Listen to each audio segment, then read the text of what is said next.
Il nous faut avoir en vue la grandeur de Christ. Nous avons besoin qu'il nous arrive par la grâce de Dieu ce qui est arrivé à Paul, qui fut amené à cette conception de Christ toujours croissante et inépuisable. Rappelons ses propres mots. Lorsqu'il plut à Dieu de révéler en moi son Fils. Vous avez pu entendre tout ceci et cela a pu sembler plus ou moins merveilleux. Vous pouvez connaître la vérité d'une manière intellectuelle. Mais il y a toute une différence entre cela et la façon dont l'apôtre Paul l'a connu. La manière de connaître de Paul apporte l'émancipation. Avez-vous jamais vu une mouche dans une bouteille? Elle tourne, va et vient, se heurtant d'un côté et d'autre, s'élevant et tombant jusqu'à ce que la vue de cette mouche vous fasse vraiment mal. Vous l'avez vu s'élever un peu et vos espoirs se sont accrus. Et puis, vous l'avez vu descendre, essayant de trouver une issue, se battant à mort. Puis, se relever, s'élever et atteindre enfin le goulot. Sortir et à votre grand soulagement partir. C'est là toute la différence. Vous et moi, avec toute notre connaissance intellectuelle, notre connaissance mentale d'un grand domaine spirituel, nous considérons cela comme une chose impossible si en réalité nous vivons ici-bas dans cette création. Aujourd'hui, ce serait facile de désespérer, de se laisser abattre dans les situations telles qu'elles sont. Prospecter dans le monde en vue de perspectives pour l'Église, de perspectives pour l'Évangile, de perspectives pour le Seigneur. Regardez l'état de l'Église elle-même. Apportez la lettre aux Éphésiens dans ce monde. Vous y renoncerez et direz, c'est une conception merveilleuse, mais impossible.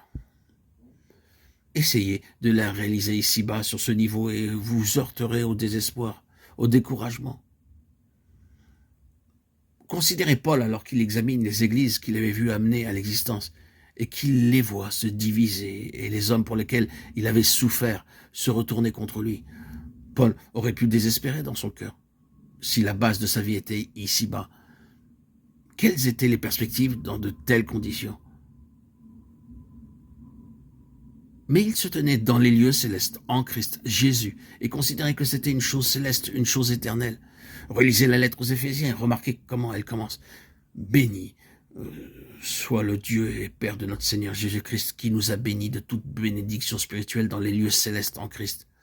En lui, Dieu nous a élus avant la fondation du monde pour que nous soyons saints et irréprochables devant lui. Il nous a prédestinés dans son amour à être ses fils d'adoption par Jésus-Christ, selon le bon plaisir de sa volonté, pour célébrer la gloire de sa grâce, dont il nous a favorisés dans le bien-aimé. En lui, nous avons la rédemption par son sang, le pardon des péchés selon la richesse de sa grâce. Éphésiens 1, 3, 7.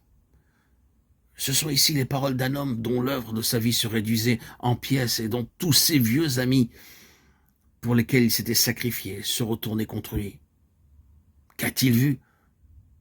L'éternité, l'universalité de Christ, toute chose en Christ. Paul ne vivait pas en ce monde d'alors, mais vivait en Christ. C'est la seule issue. C'est le chemin de la vie, le chemin de l'espoir, le chemin de l'assurance en un jour comme celui-ci. Quand les choses sont en liquidation, Christ est l'issue. Dans les lieux célestes, en Christ, nous a élus en lui, avant la fondation du monde. Nous le redisons, quel Christ! Considérons avec beaucoup d'insistance le Seigneur Jésus, car tout ce qui nous concerne se trouve en lui.